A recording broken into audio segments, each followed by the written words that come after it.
Amigos de Azteca Deportes, hoy nos honramos con la visita a nuestro estudio del señor Larry Baer, CEO of the San Francisco Giants, 2 veces ganador de la Serie Mundial con el equipo de la Bahía, pero además graduado de la Universidad de Berkeley, graduado de Harvard Business School, alumno del año, Alumni of the Year of Harvard Business School, among other awards and among other things.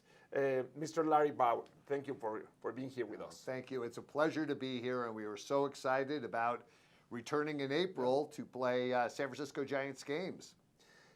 Why is it important for you guys to make this effort to come here on a regular season weekend? Well, a few reasons. One is we see baseball as a global sport. Yeah. And we really want to push beyond the borders of the United States and Canada. Mexico, from the Major League Baseball perspective, is really a great hotbed for baseball, yeah. And we want to be able to come and be here regularly, and so that's on the Major League Baseball side. On the San Francisco Giants side, we have a lot of fans in Mexico. We have a lot of Mexican-born fans that are in Northern California, sure. And we want to cement that relationship, and we want to do it in 2023 and beyond, and we're excited to be here, ongoing. It's great news for Mexican baseball. Mexican baseball is having a great time in this moment. It's a great moment for Mexican baseball. We have new stadiums. We have expanded some of our clubs in our 2 leagues. In these terms, have you already have the chance of visiting the Alfredo Harp Stadium? Yeah, so we're going tonight. To a playoff game, yeah. And the thing about it is we feel like there's big future with players, like player exchanges and working with players in spring training. We have a player on our team right now, Luis Gonzalez, who we're super excited about. Got off to a great start this year, was hitting 300 and became a crowd favorite, a kind of a 5-tool player, an outfielder. We've had Sergio Romo on our team when we won a championship, and he was our closer in 2012. So we're really excited about expanding that, and we think that can happen as we get into these exchanges where we come to Mexico. We have some Mexican teams potentially come in to various visits to the United States to play. So we're excited about that. You have been a visionary leader of the sports industry over there in the United States. What's the potential of the Mexican baseball market in relation to the MLB? Well, I think it's huge, and we have to figure out how do we create partnerships. And some of it is learning from one another, best practices. Some of it is training. We've talked about academies, where we can work together. And because for us, we've got to go beyond our United States borders. It makes it a better game, right? Sure. There's so much talent here in Mexico, and so many people play the sport of baseball. So we have to figure out how do we expand it to make our product better, and then just create more fans that will cross the border and go to games. And we have a model here, I think, with Major League Baseball now, that we have an agreement with our players that, and over the next 5 years, where it's really a joint effort between the owners of the Major League teams and the players. The players want to expand too. Yeah, for sure. So all of these exchanges are being agreed to by the players going for the next 5 years. I was listening to one of your conferences over there in Stanford University, and I really like a quote from you. You said that you are not only in the business of winning games with the San Francisco Giants, you are also in the business of content creation, community relationships. You are in the business of real estate. How do you see in those terms, apart from the talent of baseball players in Mexico, how do you see the potential of the Mexican market? Well, I think a couple things. One is, and we're looking forward to going to the game tonight, is that, it is, and I think we learned this during the pandemic, is sense of community is so important. And I think in many ways, baseball brings people together more than any other sport, right? Because it's during the summer. A lot of the games are during the summer, and kids are out of school. It's generational. You talk about who are some of your heroes from the past. We were talking earlier about, how Albert Pujols, for instance, for sure, right?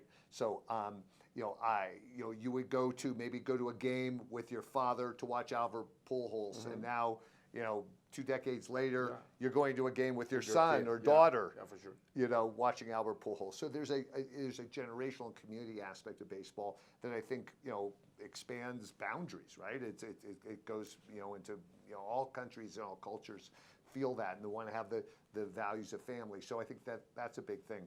I also think that, you know, for us and for all the Mexican teams, you know, having in your community, having a way to give back. And I know there's some wonderful owners in the Mexican League teams, and they want to give back to their community. And to do that by creating these wonderful, joyful stadiums, especially coming out of a pandemic where people can be together and be happy, that's a big contributor to the community, not to mention what you do, you know, sort of on the nonprofit side. So one of the things we do in San Francisco to get kids playing baseball, and so kids that perhaps cannot afford it, is we have something called Junior Giants, which is a program that has about 25,000 kids, low-income neighborhoods in Northern California playing baseball. And I know that there's efforts here, and we like to talk about efforts to do that, you know, throughout the world. And Mexico's really sort of where we're focusing on now.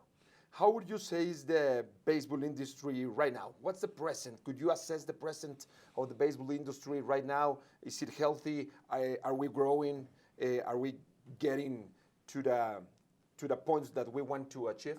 I think it's on the road back. What happened was with you know, we had a couple of years. One year we had no fans weren't allowed in the ballpark in 2020. Then in 2021, we had some limited, like in San Francisco, we had a limited capacity for half the season. Sure. Now we're back and fans are rediscovering the game. I think there's some great stars in the game now. That I mentioned Albert Pujols is going for record 700 home runs. You have Aaron Judge in New York, who is going after a home run record. And you have good pennant races. So I think the game is healthy. It's kind of returning to where it was, you know, in years past, and because we had this pandemic. But and you know, and I think, but there's also a lot that needs to happen.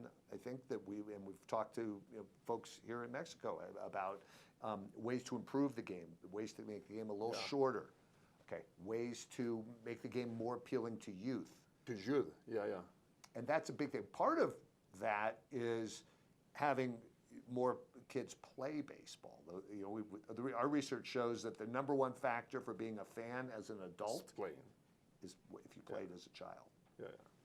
And in terms of content creation, because you have also a background of a great career in communication, related to communications, what do you foresee the scenario of content creation in terms of MLB and baseball? How should we communicate the game to the new generation? Because they are doing things different. That's a great question, and that is something we talk about a lot. So I have 4 children. A lot of the children are not sitting down for 3 hours or whatever and watching the game pitch by pitch.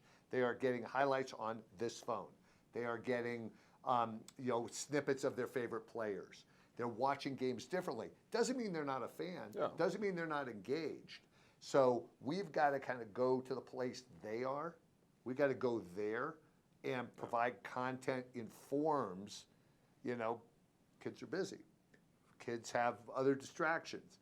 And how can you make baseball fun and exciting without having to sit down for 3 hours and watch the game? We love it when people do that, but we have to realize that that's not necessarily the life of a 12-year-old today. It might have been more so decades ago.